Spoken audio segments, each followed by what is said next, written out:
Okay, Mr. Danny Glover. All right. First of all, thanks so much for your time. It's a great honor to be here, not only in front of the actor, Danny Glover, but the activist, the person who travels the world as an ambassador for like a new vision of the world, which is a possible world, less unequal and less cruel, I would say, Yeah. to like most of the population that like lives in this earth. Yeah. I would like to start asking you, how did you get to know the landless movement of Brazil? It's a pretty easy way of interaction or getting to know something. When I first heard about the landless movement, I wanted to know about that movement. I understood the MST was a part of the triad that was formed in 1985 after the end of the Brazilian dictatorship, military dictatorship, the Workers' Party, Curta, and MST. But MST was the most interesting from the standpoint that it dealt with the basic proposition of land and who owns the land and what the relationship to land is for poor people, and particularly poor people, but for rich as well. The history of what we say evolution of human beings, starting back in the 15th century, was the enclosure, was to move people off the land and move them into cities, as a way of controlling their movements and taking them away from something that's basic to human development. If you say human development and human existence is only 85,000 years, farming is only about 15,000 years. So the beginning of the idea of community in the real sense began with farming 15,000 years ago. So this basic element of human evolution, the land, is essential to how we see ourselves, perceive ourselves, and control our environment ourselves, and control the space which we consider to be community. And you find whenever that's taken away from poor people, you think about the Magna Carta. The Magna Carta gave poor people, or people who were landless people, to pillage the land that the knights and the nobles owned. So that was a major step in human relationship, that poor people have the right to do that. So all these advancements and everything, despite technology and everything else, we have more technology than you can imagine. And because farming has been become run by technology in a sense, machinery, and there's human hands, it's changed the nature of our relationship with the land. But the land is essential and important, and particularly now because it's the one thing that we have in human society that regenerates itself season after season after season and season. So I wanted to meet I met Steadley in Venezuela on a visit to Venezuela, and that's where I first learned some years ago about the landless movement. And so I had an opportunity to come and visit its facility, not right outside of Sao Paulo, just an hour or so, an hour and a half outside of Sao Paulo. And what was remarkable about it was several things. One, that it was a collective of people who had an idea and also a vision of another relationship that human beings have with each other and the land. Secondly, it was international. They were internationalists. So you had men and women who were organizers, maybe not even necessarily farmers, but men and women who were organizers from various other countries, and young people from around the globe, around the world. So those were some of the things that fascinated me about it. Then I learned more about it. I learned that it's the largest grower of organic rice in Brazil. And because of the relationship between the Workers' Party and the government and MST, They were able to provide lunches, food for the schools in Brazil, and also began to train men and women in farming. What do you say? What I would call accountable farming, or what's the word? I can't find a word for it. But sustainable farming. Okay. Sustainable farming and everything else. So those are the things that attracted me to it. And I think it's important that we address the land as we look at human viability, sustainability. We think about how the land in itself, in a sense, allows us to reimagine our relationship to each other. And also the other thing, if we look at global warming and climate change, our relationship with the land, Mother Earth, has to be transformed in some different way in order for us to sustain ourselves or to continue to exist as human beings in this world.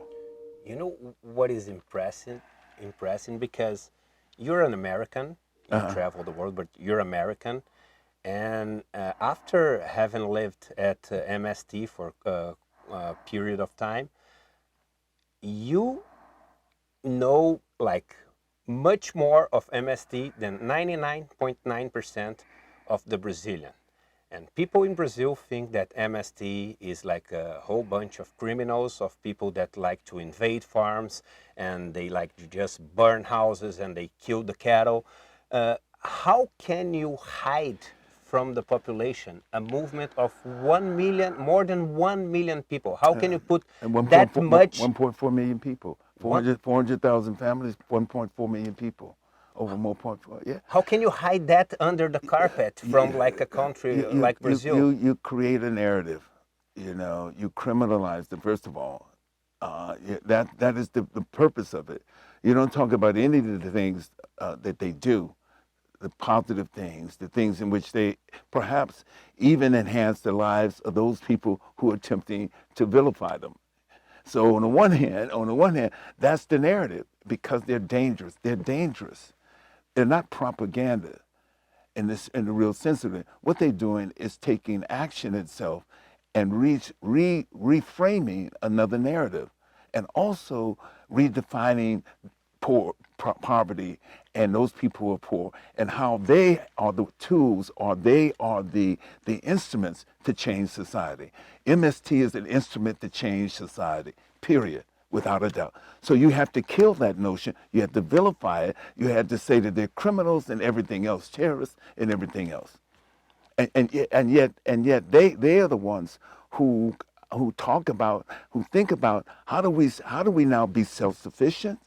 How do we provide basic food and needs for people, not simply those people? And one of the things is that the problem is there's enough land to grow food to feed the world. There's enough land.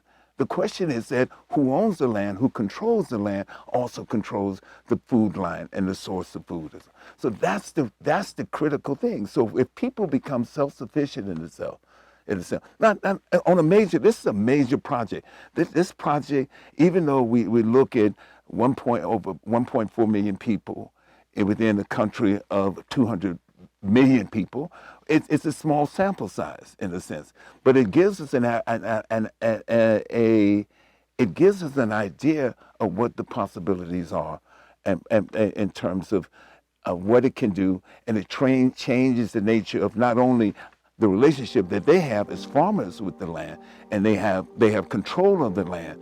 It builds self-esteem in themselves as well, and knowing that they have something of gift and a tool.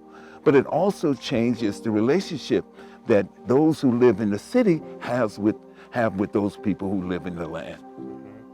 And you say something very interesting about the social relations they have, and you could see that when you were there, because human comes from humus. Humus, it's land, soil, from the work. Yeah, of course. And what I can feel is that this sense of community, it's much more strong in the land than in the urban centers. And it's much easier to control when you don't have this sense of community than when you have this sense of community. Thank you. Exactly. You know, what are the factors that we've seen? We've seen in a sense, the landless movement is a process of depopulating the urban areas, in the sense. It doesn't push people into urban areas for their basic needs. It transforms what I need in relationship to what I want. If in the city, you're inundated, bombarded with all these things of what is considered what you need, but it's really what you want. So you're caught in the trap of being a wage earner, you're caught in the trap of all the propaganda of living in the city and all the kind of advantages, quote unquote, advantages, but they're not necessarily the advantages that, in this sense, establish another dynamic that you have with yourself as a human being. The idea of, as you said itself, when we're attached to the land, we're more human. And this is a different way from my own, because I come from farmers. Oh, my grandparents were farmers. Wow. My grandparents lived to be 99 years old. They were farmers.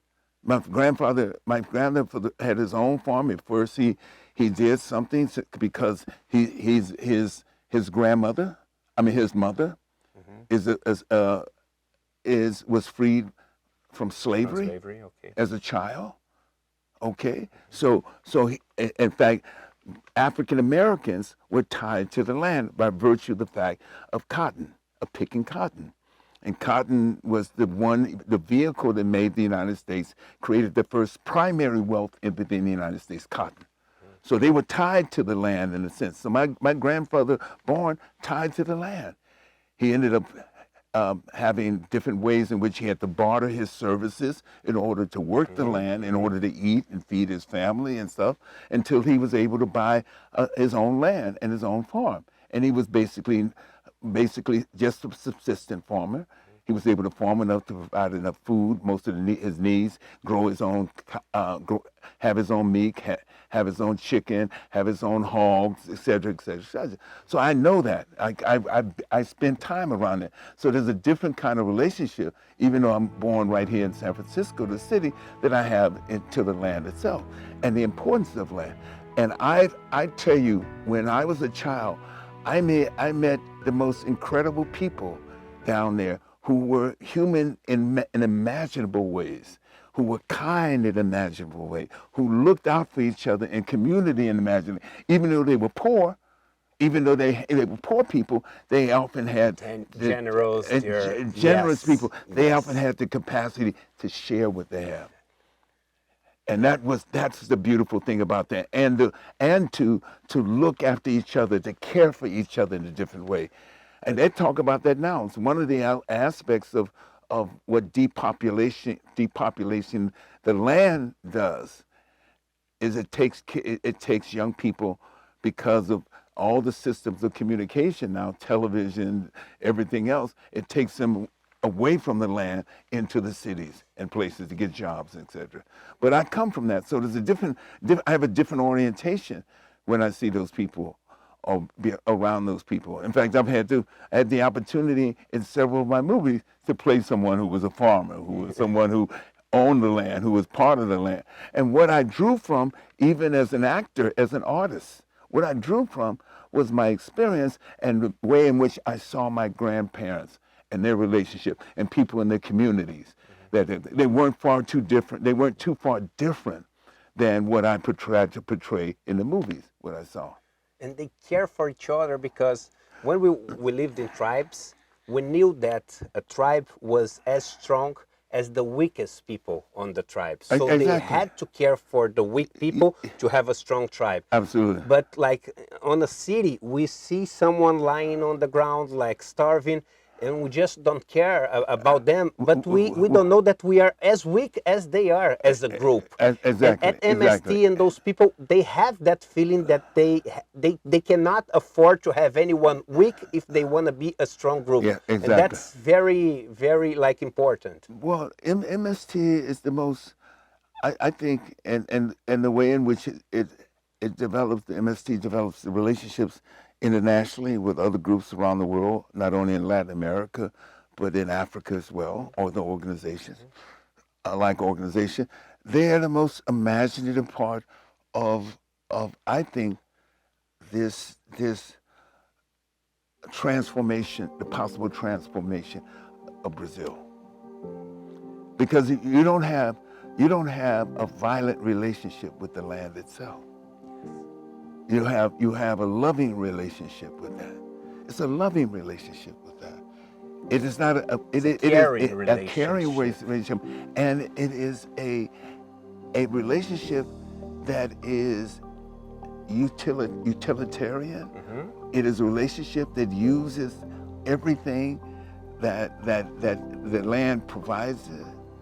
And in doing so, what it does is it transforms you. You know, it is not a wasteful relationship. It is a relationship of generosity, and a spirit of generosity that comes out of that relationship. Because the basic thing, beyond what it is, the basic thing is how we feed and nourish our bodies. We're not. When we discovered 15,000 years ago that there was a thing called farming, and that comes out of farming comes as a part of around the woman's cycle. Farming is a result of that, the woman's cycle, menstrual cycle. And as you come into this thing, you come in and you find the building of civilization with farming. You know, the Egyptian army was the most powerful army in the world because the Nile River was the most fertile. Yes. When the Nile flooded, it provided all those minerals and all those things that were necessary for to revitalize the land and make the land more productive. One last question. At MST, it's very interesting because they don't have like a single male leadership. All the leadership is shared amongst men and women, elderly and young people, black and white. And they told me that is on purpose, to have representative people caring for all of them. And the last time I was there, they told me, Eduardo, do you know that MST is the largest organized black movement in the world, as most of people that are on the MST are black people? Well, so that's what we don't know. Yeah, I never knew that. We don't know, because all those places which are isolated, are isolated. I mean, social movement. And the social movement. Yeah. All those places that the farming that you find, where do you find people on land, farming where are the most isolated, out of the way of the urban areas, out of the way of the news forecasts and all that, everything else. We don't get that information, you know. But it's important to understand that, because the largest population, as self-identified population in Brazil, is of African descent. Exactly. It's African descent. And more than 100 years ago, they were slaves in Brazil. We are the last country in the world to abolish slavery. Yeah. So it's a movement that gives the possibility of freedom to black people in one of the most racist countries in the world. Isn't that like strong for MST to? I think it's important to acknowledge that the work that MST is doing, and that it promotes the kind of leadership and the ideology around sustainability and purpose, the ideology around building a different humanity resides right there in that. And I think it's important at this particular time in Brazil's history, because we know at the same time the death of young black males in the favelas in Brazil is the highest death rate of any place of black males in the world, in those places. We have to understand that, and we have to understand that the primary forces against those African descendants are from the violent forces that maintain slavery up until 100 years ago, and sustain the exploitation of Africans as well as all poor people, indigenous people, and other people in Brazil. And we have to understand that that MST, in its act right there of the land, its relationship to the land, is the fact that the majority of them of African descent are those who are part of MST, those who have benefited from the more than 1.4 million people who are on land, a vacant land, a grazing land. Those are very important. This is the conversation that doesn't get out. This is the conversation that first of all, you criminalize the action itself. You know, it's the same way. It's bringing people together across Brazil, unlike any other organization. It does that, and I think that it is important for us to get that information out, particularly, and that it is the link to the possibilities of another future for Brazil. MST, they don't like speculate with the land. They actually never own the land. They can just use the land, right?